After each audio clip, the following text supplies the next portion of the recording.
ഇഷ്ടായി നല്ല ടേസ്റ്റ്. ഞാൻ എന്റെ കാര്യം ചോദിച്ചത് പങ്കുവയ്ക്കൂ സ്നേഹത്തിന്റെ രുചി. ഇവിടെ എല്ലാം സ്പെഷ്യലാണ്. The salt restaurant, Kakkanad, Thoppumpady and Panampilly Nagar.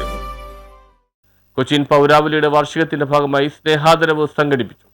Cochin പൗരാവലിയുടെ വാർഷികത്തോടനുബന്ധിച്ച് വ്യത്യസ്ത മേഖലകളിൽ മികവ് തെളിയിച്ച വ്യക്തികളെ ആദരിക്കുന്ന സ്നേഹാദരവ് 2025 പരിപാടി സംഘടിപ്പിച്ചു. KJ മാക്സി MLA ഉദ്ഘാടനം ചെയ്തു. യേശുദാസ് പാലമ്പള്ളി ചടങ്ങിൽ സ്വാഗതം ആശംസിച്ചു. രക്ഷാധികാരി K. സാബു ആമുഖ സന്ദേശം നൽകി. ചെയർമാൻ KJ ആന്റണി അധ്യക്ഷത വഹിച്ചു. ഹൈക്കോടതി അഡ്വക്കേറ്റ് ജനറൽ ഗോപാലകൃഷ്ണക്കുറുപ്പ് അവാർഡ് വിതരണം നിർവഹിച്ചു. സൂരജ് ടോം മുഖ്യാതിഥിയായിരുന്നു. ആനന്ദ് മധുസൂദൻ മുഖ്യ സാന്നിധ്യം അറിയിച്ചു. Reverend father Joseph Titus Kandathiparambil അനുഗ്രഹ പ്രഭാഷണം നടത്തി. Town planning committee chairman J. Sanalmon, നഗരസഭാ പ്രതിപക്ഷ നേതാവ് അഡ്വക്കേറ്റ് ആന്റണി കുരിത്തറ, കൗൺസിലർമാരായ ഷീബാലാൽ, ഷീബ ഡൂറോം, രക്ഷാധികാരി അഡ്വക്കേറ്റ് അബ്ദുൾ സമദ് എന്നിവർ സംസാരിച്ചു.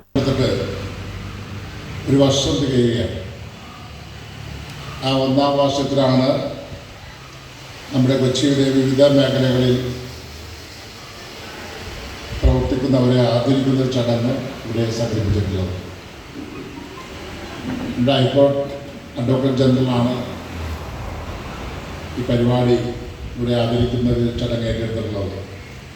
ഗോപാലകൃഷ്ണക്കുറുപ്പ്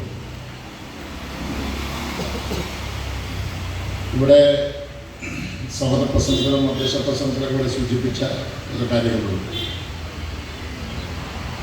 നമ്മുടെ നാടിൻ്റെ വലിയ പ്രത്യേകതകളാണ് ഇവിടെ അധ്യക്ഷത സൂചിപ്പിച്ചത്. സാമൂഹ്യ മേഖലകളിലും സാംസ്കാരിക കലാമേഖലകളിലും ഒക്കെ ഇറങ്ങി പ്രവർത്തിക്കുന്ന ധാരാളം പേരുള്ള ഒരു മണ്ണാണ് നമ്മുടെ മണ്ണ്. ഒരുപാട് പേര് ഇവിടെ നിന്ന് പ്രവർത്തിച്ച് ഉന്നത നിലവാരത്തിലേക്ക് ഉയർന്നു പോയവരുണ്ട്. അവരൊക്കെ പേർക്കൂടെ സൂചിപ്പിച്ചു. എന്നാൽ ഇന്ന് ഈ പ്രദേശത്ത് സമൂഹത്തിൻ്റെ വിവിധങ്ങളായിട്ടുള്ള വ്യത്യസ്തങ്ങളായിട്ടുള്ള മേഖലകളിൽ കൊച്ചിൻ പൗരാവലി പോലെയുള്ള കൂട്ടായ്മകൾ, ഇത്തരം സംഘടനകൾ ഇന്നത്തെ നമ്മുടെ വർത്തമാന കാലത്ത് വളരെയേറെ പ്രസക്തിയും പ്രാധാന്യവും അർഹിക്കുന്ന ഒരു തരം കൂട്ടായ്മകളുടെ പ്രവർത്തനമായി കണ്ടേ മതിയാകും. ഇവരെല്ലാം സൂചിപ്പിച്ചതുപോലെ എല്ലാ ഭേദങ്ങളും മറന്ന് ഒരു പ്രദേശത്തിൻ്റെ പൊതുവായ ഉന്നമനത്തിനും വികസനത്തിനും എല്ലാം വേണ്ടി ഒന്നിച്ച് പ്രവർത്തിക്കുന്ന ഒരു കൂട്ടായ്മ.